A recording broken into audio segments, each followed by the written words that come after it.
দিনের বাসা ভাড়া নিয়ে আজকে কথা বলবো।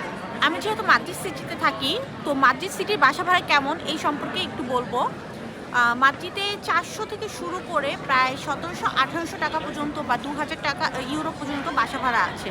বাট এটা সম্পূর্ণই ডিপেন্ড করে এরিয়া বা রুমের উপর ডিপেন্ড করে। আপনি যদি একটি ভালো এরিয়াতে থাকেন তো বাসা ভাড়া অবশ্যই একটু বেশি হবে। আর মোটামুটি একটু সেন্টার থেকে দূরে ওই এরিয়াগুলোতে বাসা ভাড়া মোটামুটি একটু রিজনেবল আছে। বাট এইটা যারা পুরাতন পেপারস আছে বা কন্ট্যাক্ট দিয়ে বাসা তারা মানে ইসের কাছ থেকে নিতে পারবে, তো তাদের জন্যে। বাট যারা নতুন আছে, নতুন এক রুম নিয়ে থাকার কথা চিন্তা করেন, তাদের জন্য পরিবেশটা একদম সম্পূর্ণই ভিন্ন। কেননা আপনি একটা রুম নিয়ে থাকবেন অবশ্যই, আর এক রুম নিয়ে থাকলে যারা ফ্যামিলি নিয়ে আছেন তারা এক রুম নিয়ে থাকলে মনে করেন যে কারেন্ট বিল এবং গ্যাস বিল আদার্স যে বিলগুলো আছে সবগুলো নিয়ে যদি আপনি একটা রুম নিয়ে থাকেন তাহলে মোটামুটি 550 থেকে 600 টাকার মধ্যে আপনার বাসা ভাড়া আসবে। আর যদি আরেকটু দূরের সাইডে থাকেন তো ওটা 550 টাকা বা 450 টাকা এরকম আপনার কাছ থেকে বাসা ভাড়া নেবে, বাট কারেন্ট বিল বা আদার্স বিলগুলো ওরা আলাদা নিয়ে নেবে।